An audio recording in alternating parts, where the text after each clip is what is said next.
आज भी हम चर्चा करेंगे। अभी तो लंबा समय लगेगा मुगल वंश में, है ना। तो देखना है कि मुगल वंश क्या है। जब भारत में दिल्ली सल्तनत की शुरुआत हुई थी 1206 ईस्वी में। दिल्ली सल्तनत कब? 1206 ईस्वी में। और 1206 से लेकर 1526 ईस्वी तक दिल्ली सल्तनत के शासकों ने भारत पर राज किया। इसके बाद 1526 ईस्वी में भारत में दिल्ली सल्तनत समाप्त होकर एक नए सल्तनत की शुरुआत हुआ, जिसको कहते हैं मुगल सल्तनत। क्या कहते हैं? मुगल सल्तनत। कहेंगे कि मुगल वंश के संस्थापक था बाबर। कौन था? मुगल वंश के संस्थापक था बाबर। इसने 1526 ईस्वी में मुगल वंश की स्थापना किया। किसके स्थान पर? दिल्ली सल्तनत के स्थान पर मुगल वंश की स्थापना किया। के? बाबर। ध्यान से सुनना है बात को।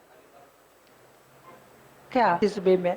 अब देखो कि बाबर जो था वो सुन्नी मुसलमान था। सुन्नी मुसलमान था।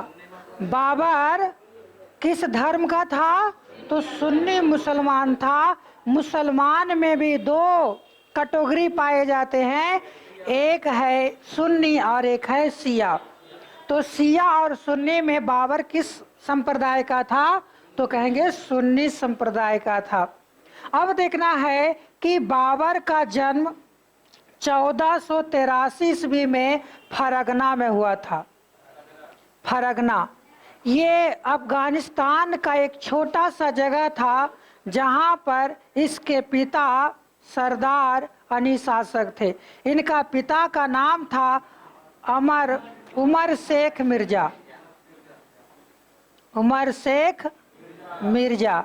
क्वेश्चन आएगा कि बाबर के पिता का नाम क्या था? उमर शेख मिर्जा। बाबर का जन्म 1483 ईस्वी में कहाँ हुआ था? फरगना में हुआ था। और उनके पिता उमर शेख मिर्जा फरगना के शासक थे। उमर शेख मिर्जा फरगना के शासक थे। फरगना कहाँ पड़ता है? अफगानिस्तान में। बस में आ गया। अब देखना है कि बाबर बड़ा ही लड़ाकू खानदान का था, खूंखार खानदान का था। खूंखार। देखो, इसका माता की ओर से भी खूंखार खानदान का था और पिता की ओर से भी खूंखार खानदान का था। कहेंगे कि बाबर के जो पिता थे, बाबर के पिता कौन? उमर शेख मिर्जा। उमर शेख मिर्जा जो तैमूर लंग का वंशज था। तैमूर लंग का वंशज था। और दूसरा इसकी माता कौन थी जी? कल लिखाए हैं, कुतलुग निगार खानम।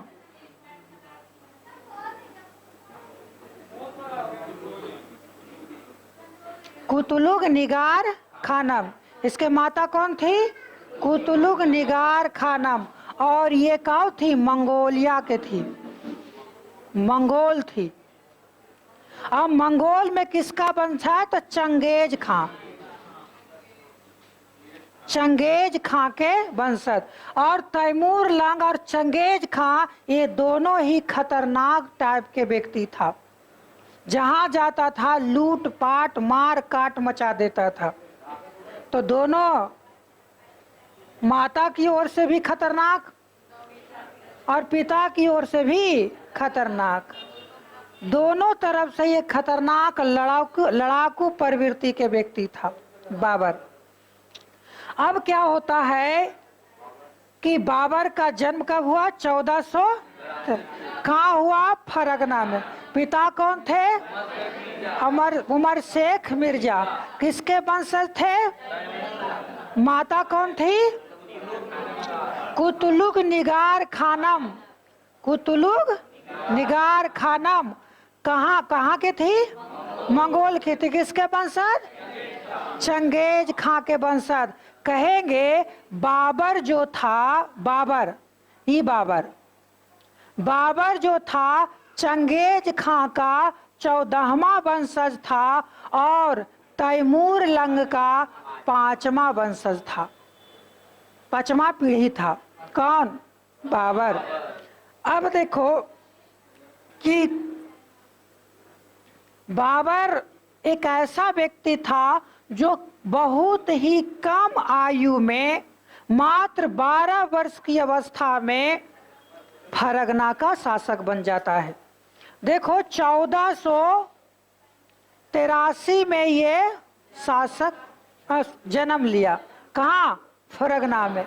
लेकिन जब इसका एज 12 वर्ष था तो इसके पिता अमर शेख मिर्जा का मृत्यु हो गई। अचानक दुर्घटना के कारण इनकी मृत्यु हो गई और मृत्यु के पश्चात एक छोटे से जगह, एक छोटे से प्रांत में वो शासक थे, वहां का शासक कौन बना? बाबर। लेकिन जब बाबर शासक बना छोटे से जगह का, और वो भारत के बारे में जानता था कि भारत बहुत ही समृद्ध क्षेत्र है, यहाँ मैदानी इलाका है, यहाँ धान, गेहूं, मक्का, ज्वार, बाजरा, मड़ुआ, बहुत सारे खाद्यान्न उगाए जाते हैं। ये मालदार देश है। मालदार मतलब बहुत ज्यादा यहाँ पर उत्पादन होता है। तो ये दिन रात भारत में, भारत के शासक बनने की सपना देखता था। जब सोते हुए, जागते हुए, उठते हुए ये क्या सपना देखता था? कि भारत पर हम शासन करें। क्या होता है कि मुगल वंश के जो स्थापना 1526 ईस्वी में हुआ था और ये मुगल वंश जो है 1857 ईस्वी में समाप्त हो गया। 1526 ईस्वी में शुरुआत हुई, बाबर ने इसकी स्थापना किया और 1857 में अंग्रेजों ने मुगल सत्ता को समाप्त कर दिया और अंतिम बादशाह था जिसका नाम है बहादुर शाह जफर। पहला बादशाह कौन? बाबर। क्या होता है जब बाबर फरगना का शासक बनता है तो उसके साथ एक पदशाही की स्थापना करता है। इसके तहत मुगल वंश के जो भी शासक होंगे वो बादशाह कहलाएंगे। क्या कहलाएंगे? बादशाह कहलाएंगे। क्या होता है कि पहली बार 1504 ईस्वी में बाबर ने अफगानिस्तान का ही जगह था मुल्तान। कौन सा जगह? मुल्तान। एक और जगह था जी,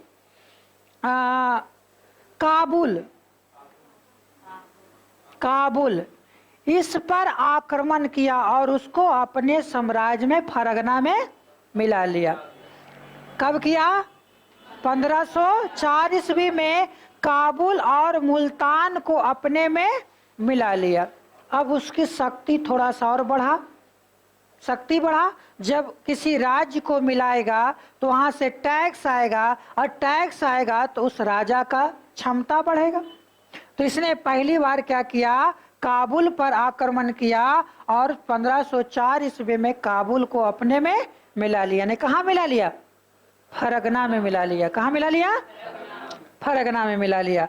अब क्या होता है कि 1524 ईस्वी में और फिर 1525 ईस्वी में इसने भारत पर नजर गड़ाया। कहाँ? भारत पर नजर गड़ाया। नजर गड़ाने का मतलब, नजर गड़ाने का मतलब नहीं समझा। नजर गड़ाने का मतलब अब आक्रमण करेगा भारत पर जी, है ना? तो आपको कहेंगे 1524 और 25 ईस्वी में इसने पंजाब की ओर, कहा, पंजाब की ओर आक्रमण करने के लिए चल पड़ा। जब पंजाब पहुंचा, पंजाब के छोटे छोटे कई शासकों को इसने हरा दिया। तब वहां पर भारत में शासन चल रहा था इब्राहिम लोदी का। किसका शासन चल रहा था? इब्राहिम लोदी का।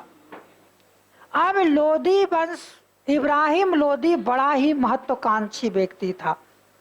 इसका दादा परदादा ठीक था। दादा कौन था जी?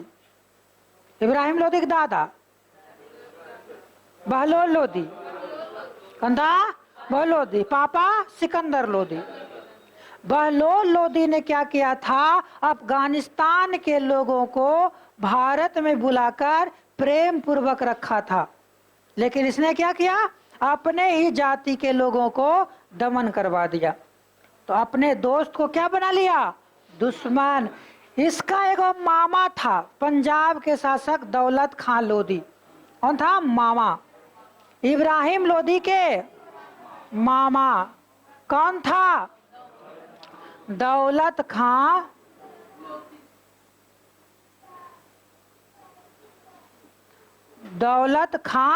लोदी। और इसी के को चाचा था आलम खां। ये दोनों बड़ा ही इब्राहिम लोदी से चोरी चोरी चुपके चुपके घिरना करता था। अनि मुहमा पर मिठू मिठू, और बाद बाहर में खंजर भोंकने का काम करता था। देखो, इतिहास में ये चीजें सीखना है। इतिहास सिर्फ इसलिए नहीं पढ़ाया जाता है कि आप उससे एग्जाम क्लियर करो। इतिहास इसलिए भी पढ़ाया जाता है कि इसके जानकारी होनी चाहिए।